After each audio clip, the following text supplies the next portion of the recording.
Hello and welcome to Nothing But the Truth.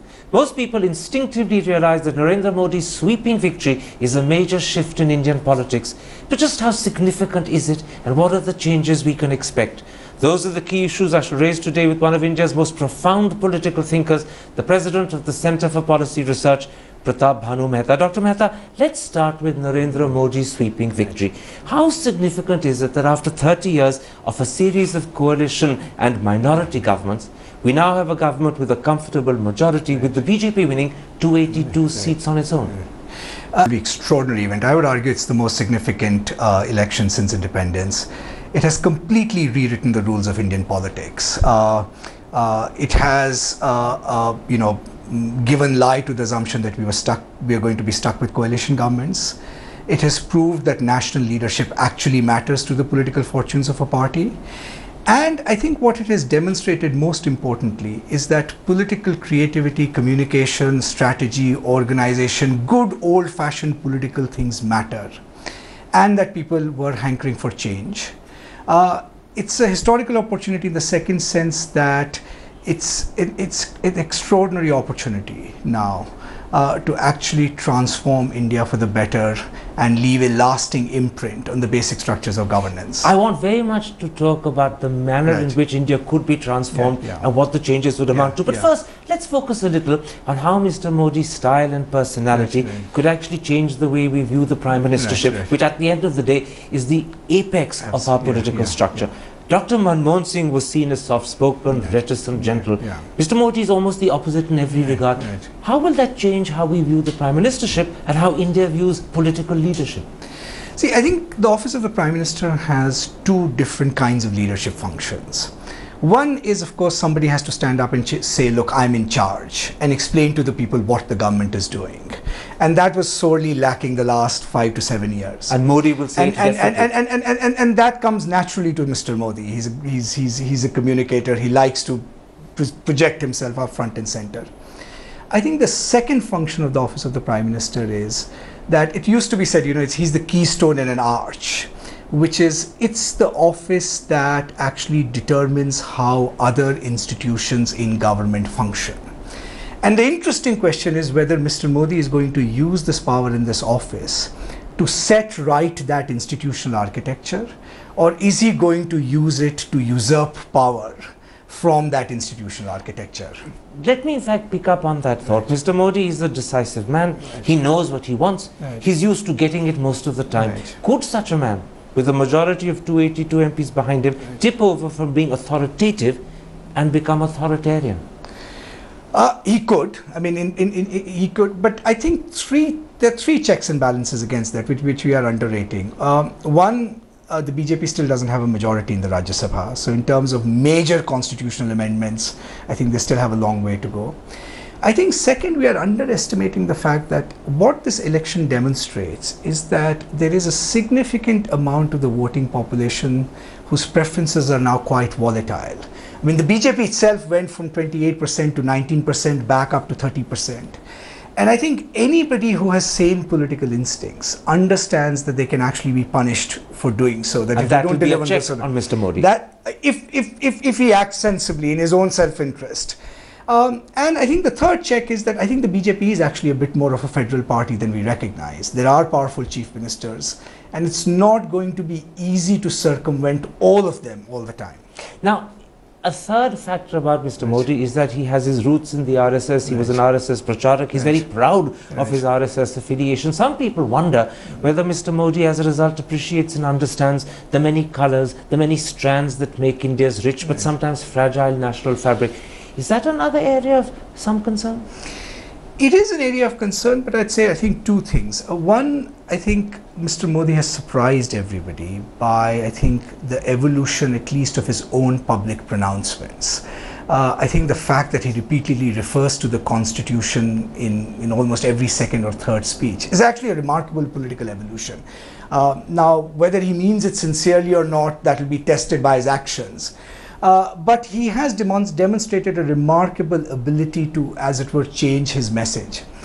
I think the second factor, which we may be underrating, or at least we don't know what the outcome of this factor is, that if Mr. Modi now recognizes that what he has an opportunity to do is play the role of a statesman who can go down as somebody who genuinely transformed India for the good, then he's playing a very, very different game than what a conventional RSS imagination is used to. We don't know whether he will want to play that game. He's certainly giving indication in his public pronouncements that he wants to play that game. And hopefully, in a sense, he will rise up to that occasion. But I think he is moving away from that game. Now, a second sense in which Mr. Modi's sweeping victory signifies a major change and shift is that for the first time, Mr. Modi brings to power a government that is committed, so one believes, to right-wing politics, right-wing policies. In the history of Indian politics, how much of a change will that be? It is a very significant change. I mean, it's a significant change, I think, and maybe we can talk about both the economic side of it and the cultural and secularism side of it. If I perhaps may begin with the secularism question first. Mr. Modi is certainly not going to play secular politics in the way that we are conventionally used to under Congress regimes. I think there is a genuine fear many people have, and I think this fear is very genuine, that there are significant sections of India's population amongst the minorities who still feel insecure, and I think he will have to address that. There is no getting around that fact. Let us also not deny the fact that his victory seems to have empowered also a bunch of forces, let's say a bunch of nasty people whose prejudices about Muslims and I think whose short-sighted views on Indian history certainly pose a threat to the Indian secular fabric. I think his big challenge will be to, in a sense, overcome these two fears. You're saying two very important things there. First of all, you're saying that the apprehensions, perhaps even the fears of the minorities and Muslims in particular, are very genuine, and he needs, particularly if he wishes to transform into a statesman, to address these apprehensions and address them quickly and address them clearly. Yes, they're genuine for one reason, right? One, we have to admit that there has been a larger institutional and legal failure in India of the kind that makes a lot of people insecure about whether they will get justice, about whether institutions will be arbitrary. And I think the big shift that Mr. Modi can bring about, if he's constructive, is not get caught up in the politics of symbolism, but give a commitment that India's public institutions, police, law, judiciary, the institutions that really matter for protecting individual rights, will function in a way that is non-discriminatory, not arbitrary, and will protect every Indian citizen, will not tolerate any intimidation. This in fact leads to the second issue that I want to raise with you, and it's inherent in your first answer, that the Nehruvian consensus that has dominated India for 65 years is either likely to be amended or maybe replaced with another paradigm.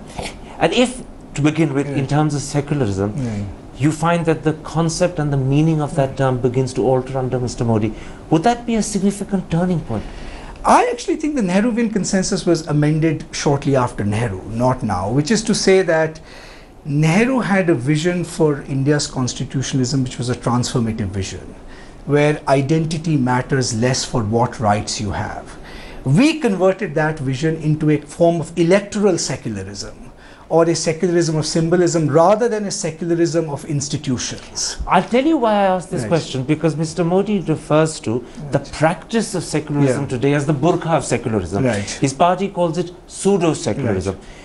He is of course committed to secularism formally, the constitution commits him to that. So will the practice and interpretation of secularism under Mr. Modi be different to what we got used to under UPA and Congress governments? I mean, I think it is. I mean, I think given the party's history, BJP's history, it'll be different in the sense that it'll have to work harder to, as it were, assuage all Indian citizens that they have a rightful place in this country. So the political work they have to do is much harder. But in terms of institutional practice, I think what he seems to be signaling is that he wants to move away from what we conventionally known as electoral secularism. Electoral secularism of the kind we have, let's say, seen practiced in UP, where in a sense, in order to construct electoral alliances, people wear a secular mask, but they do nothing to dismantle the deep structures of prejudice that informs the functioning of our institutions. Mr. Modi may not wear the mask, Right. but he'll dismantle the deep structures. That's the commitment he is giving, and that's the commitment we should hold him up to. Now, another element of the Nehruvian consensus that could be under strain or maybe changed by Mr. Modi is the interpretation of federalism. Right. We've got used to federalism being interpreted in a way where the centre gets prominence over the states. Mr. Modi comes to power having been a chief minister for 12 years and with a commitment in his manifesto to give a greater role to the states in governance. Do you think we'll see a rebalancing of Indian federalism? We will see a rebalancing. I think it's the one issue in which he's the most articulate, and I think also the most convincing. The fact of the matter is the states have to do most of the implementation of programs anyway. And the powers they have, particularly fiscal powers they have, the design powers they have on centrally sponsored schemes are nowhere commensurate with their responsibilities. I think that rebalancing is long overdue and will be all for the good. It will encourage competition and experimentation and encourage a sense of participation. Now, another element of the Nehruvian consensus that could be under strain or maybe changed by Mr. Modi is the stress the Nehruvian consensus laid on planning and on welfare. Right. And as you know, the Planning Commission lay at the very core of that. Yeah. Often when one hears Mr. Modi's speeches or those of people around him, you get the feeling that maybe the role of the Planning Commission will alter, maybe he'll do away with it altogether. Do you think the stress on planning and welfare will diminish under Mr. Modi? See, I think there are three big economic transitions we have to undertake, and how we go about them is a second order question, whether the Planning Commission does it or whether it happens to the ministries. The first big transition is the transition from crony capitalism to a rules-based capitalism. That's one of his promises. The second transition, no modern society can dispense with a welfare state.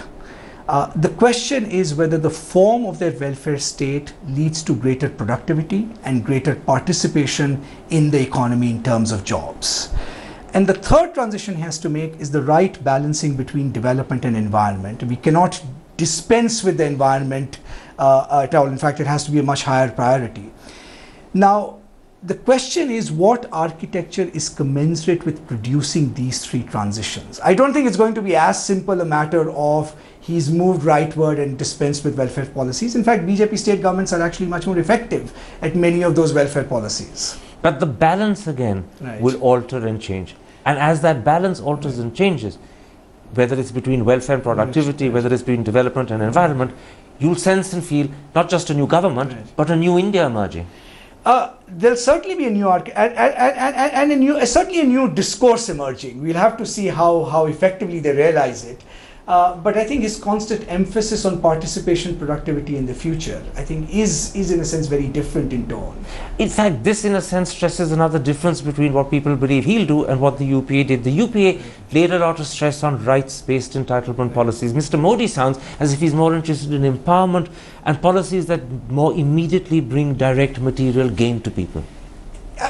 I think that characterization is correct, except that that doesn't negate the need for welfare. And he's very careful to say that he's not going to actually dismantle welfare programs. And if he did, it would be a vote loser. Because India is a poor country. It would be a vote loser, but we also have to clear many of those are actually necessary for the productive dimension of the economy. But what would happen is the balance between welfare and productivity will change, perhaps more on productivity side, and as a result of that, the language of political communication, the talk of participation rather than entitlement, that too will be changed. Certainly, the balance will change. I think the design of many of these programs will be changed.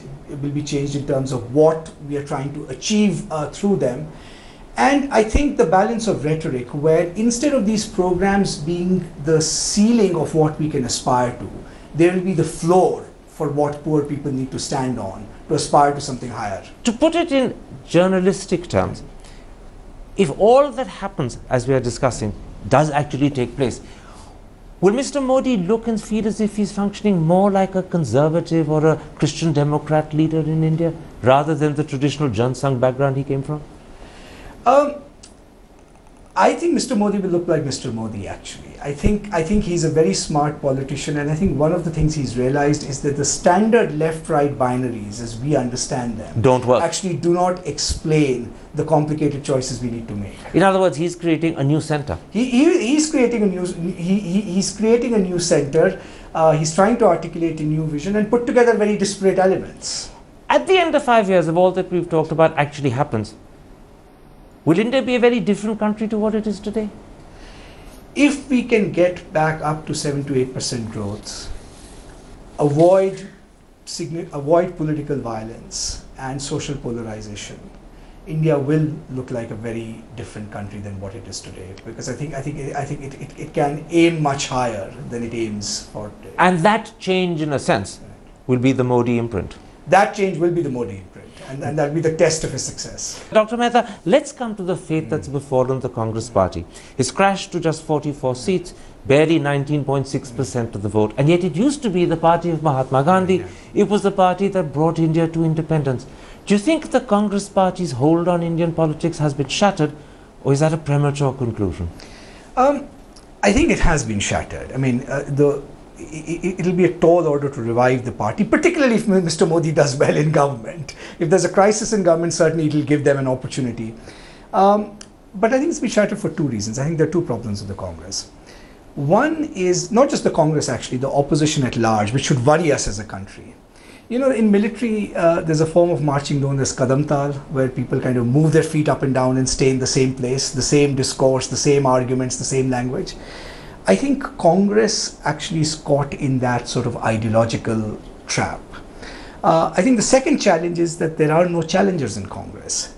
People are talking about the reform of the party, but reforms of party don't happen by people scripting a reform from the top. They happen when somebody actually challenges and claims power within the party. Congress party doesn't have any challengers. What do you think is responsible for Congress suffering this debacle? I think three things. One, I think they misunderstood the nature of their own success in 2009, both in terms of the ideological basis of that success and the social basis of that success. Second, they forgot the golden rule of politics, that the world does not stand still, and you cannot, as it were, throw your past achievements to a population that is oriented towards the future. And the third, we have to say, is the complete leadership vacuum in the Congress. I'll come to the leadership vacuum in a moment's time, but are you also suggesting that under 10 years of UPA rule, the country changed? It moved, as Mr. Chidambaram has once put it, from being a petitioning to an aspirational society, but Congress failed to realize the change that had happened, and therefore Congress remained out of sync with the country, maybe even out of date. Absolutely. I mean, you know, we did experience an average of 7 years growth rate, which was bound to change the country, but it did not understand the nature of the changes it had itself unleashed. So Congress actually is, in a very paradoxical way, a victim of its own success. It changed India, but failed to realize it and lost. That's certainly a large part of that story. Let's come to this issue of leadership in Congress. The Congress believes that its future lies with Rahul Gandhi. How do you view Rahul Gandhi? Certainly, I mean, you know, in this election, and we said this before the election, he's been a huge disappointment. He doesn't seem to have either the intellectual self-confidence to exercise a leadership role, nor was he able to intuit and diagnose what was going on in people's mind, which is the biggest gift a politician needs. I think he relies too much on outsourcing judgment to God knows whom, and which is not a good sign in a leader. Are you saying, to put it again in layman's language, that Rahul Gandhi simply isn't cut out to be the leader of a party, leave aside a prime ministerial aspirant? He will have to undergo a very steep learning curve to prove that he's capable. Is he capable of undergoing that steep learning curve, of virtually reinventing himself? You know, history always surprises us. Leaders, you know, in fact, who would have thought Narendra Modi would have reinvented himself the way he has done? Who would have thought that Rajiv Gandhi would have frittered a 400-seat majority? So politics is about contingency and change. But given the evidence we have so far, as I said, it will be a very, very steep learning curve. In which case, if Rahul Gandhi remains at the apex of the Congress party, projected by them as their leader, and fails to reinvent himself, do you see Congress ever bouncing back? That's why I said I think the crisis is very, very deep. I mean, they would have to be handed a political opportunity on a platter, something like a deep crisis in this government if Mr. Modi really messes up big time. But failing that, I think it's going to be a tall order for them. It was the collapse of Janata post 77 that gave Indira Gandhi the opportunity, but Indira Gandhi also was a woman of sterling qualities. You're saying two things. Modi would have to similarly collapse post 2014, but even then, Rahul is not Indira Gandhi. Rahul is not Indira Gandhi, and even the party organization is not what it was under Indira Gandhi. I mean, she still had a bunch of regional leaders she could count on. Congress has at the moment nothing. Nobody can even stand up and mount a challenge. Your analysis is making it pretty clear that the odds are heavily stacked against a Congress revival. Are we therefore beginning to see the end of the Gandhi dynasty? It certainly appears that way. I think as I said, politics is about contingency, but I think the momentum of history is against them. Two quick questions. How will history view Dr. Manmohan Singh?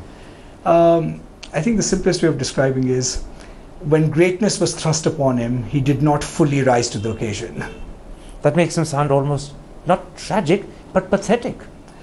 Not entirely. I said fully rise to the occasion. I think he did grasp certain features of India's modernity, particularly I think his international orientation, his orientation to reform in his early days. But he did not discharge his responsibilities as required by the office of the Prime Minister, particularly in the second term. When you say he didn't fully rise to the challenge, you're also saying he didn't have the qualities the job required. He wasn't fit to be Prime Minister, or at least fully fit. He did not act as if he were Prime Minister. In other words, if he had those qualities, he hid them very successfully. He hid them very successfully. How would history judge Sonia Gandhi? That's a harder one. I think, in terms of personal qualities, she has shown incredible courage over the last 20 years and so forth. But I think ultimately the verdict has to be she sacrificed the country to the family, to the interests of the family and the party as she saw it. And so she'll be remembered as the doting mother who was blinded by the faults of her son and sacrificed her party because she didn't see the faults of her son. I think that's certainly one element of it, but also I think did not fully understand the changes sweeping India. But is there not something remarkable about the fact that she was born in Italy, came to India, learnt the language, involved herself in a society that was alien, and then rose to the very top of it to everyone's surprise? That's why I said, she is an extraordinary example of courage, and to be honest, even now in the Congress party, still stands taller than almost everybody else, which is a remarkable tribute to her. But despite the incredible achievement of being a foreigner who gets to the very top of the political totem pole in India, she remains disappointing because at that moment of vision, when she should have put her party and the country first, she put Rahul Gandhi ahead. After 2009, the election was Congress's to lose, and if they had higher aspirations for India, they could have done incredibly well. I think she reminds one of somebody who, as she became more successful, she seems to have become more cut off from, as it were, the requirements of what ordinary citizens were wanting and what India needed at that moment. And that the creation of that structure, perhaps it was motivated by a desire to protect the family, seems to have been Congress's undoing. That is in fact a sobering verdict. Dr. Mehta, a pleasure speaking to you. Thank you very much.